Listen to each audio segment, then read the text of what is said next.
Bonjour et bienvenue dans cette nouvelle émission du Club Éco, émission spéciale puisque nous tournons aujourd'hui au H14 sur les rencontres emploi-handicap organisées par la Maison de l'Emploi Bordeaux.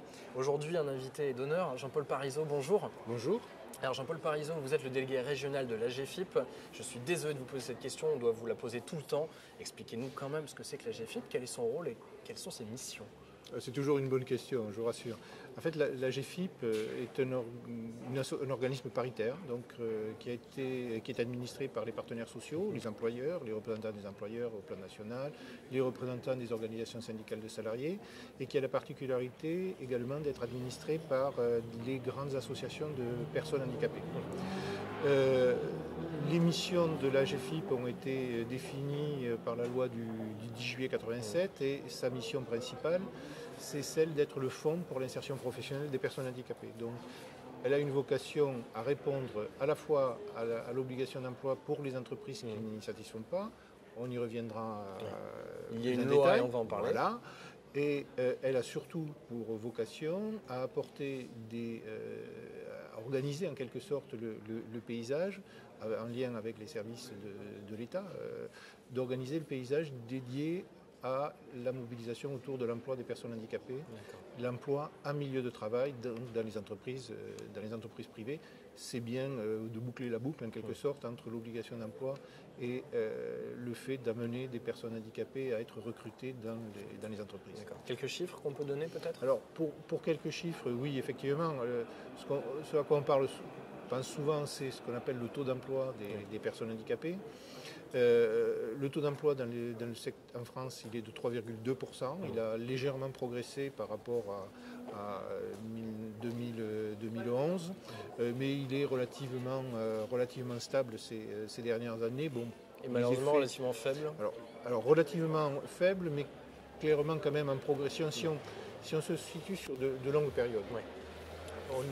L'équivalent de ce qu'on aurait un taux d'emploi actuellement de 3,2% se situait plus proche des 2% au début des années 90.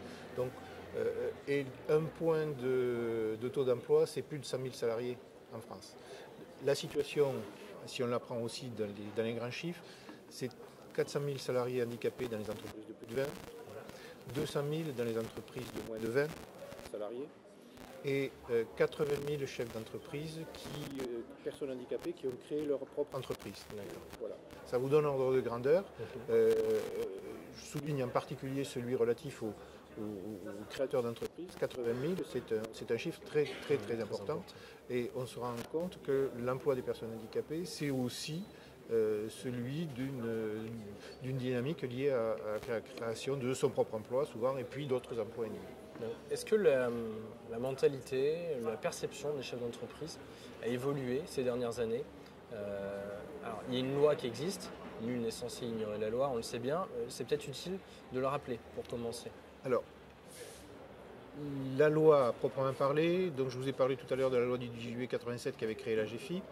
Elle a été réformée en 2005, en février 2005, par ce qui a été appelé une loi très vaste, qui a aussi créé les maisons départementales des personnes handicapées, etc., et qui est appelée loi pour l'égalité des droits et des chances des personnes handicapées.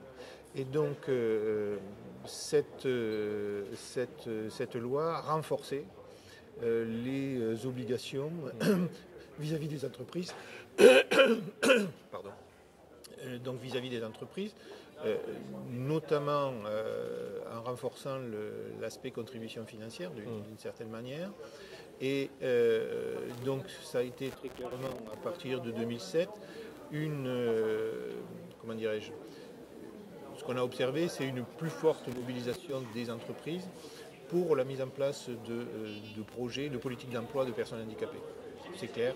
Là, la loi, à ce sens-là, a porté ses fruits, et effectivement, ça a aussi porté ses fruits, parce qu'on a vu croître également la notion d'emploi direct qui se stabilise actuellement, voire régresse un petit peu, au profit de ce qu'on appelle l'emploi indirect, c'est-à-dire la sous-traitance aux entreprises adaptées ou aux ESAT.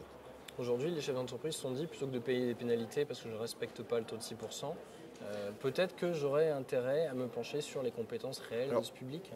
effectivement, c'est devenu, je n'allais pas dire un réflexe, mais c'est devenu quand même quelque chose de plutôt bien intégré, de plus en plus, alors, plus par les grandes entreprises que par les PME, et en particulier les PME régionales, qui ont moins de ressources RH, etc.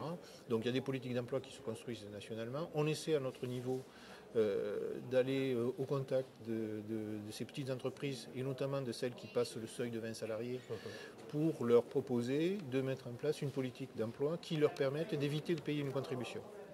Parce que la contribution, c'est moins une pénalité que la résultante entre ce que devrait réaliser l'entreprise, le fameux taux de 6%, et la réalité qu'elle connaît.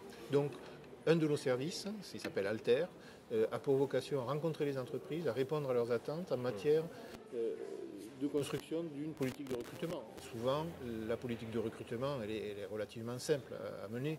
On a des ressources qui peuvent être consacrées au sourcing de candidats, à la formation de personnes. On promeut au maximum la formation en alternance, en particulier les contrats de professionnalisation, qui répondent bien aussi bien aux problématiques d'entreprise qu'aux besoins de qualification des personnes handicapées. Pour conclure, un mot sur la question de la formation. C'est un sujet important. On le sait, l'accès à la formation est souvent plus compliqué, plus difficile. Il y a plus de freins pour les personnes en situation de handicap. Est-ce qu'il y a des barrières à lever encore et comment est-ce qu'on peut les lever ? Alors, des barrières, il y en a toujours. Alors, parfois, c'est plus des barrières que je qualifierais de psychologiques que de barrières réelles. Alors, il y a des barrières réelles, effectivement. Une des barrières, c'est le fait que la population des demandeurs d'emploi handicapés est une population beaucoup plus âgée que celle de l'ensemble de la population à la recherche d'un emploi en France ou en Aquitaine. C'est assez constant. Là, il n'y a malheureusement pas de particularisme régional. Ce que là, les choses sont assez bien partagées, malheureusement.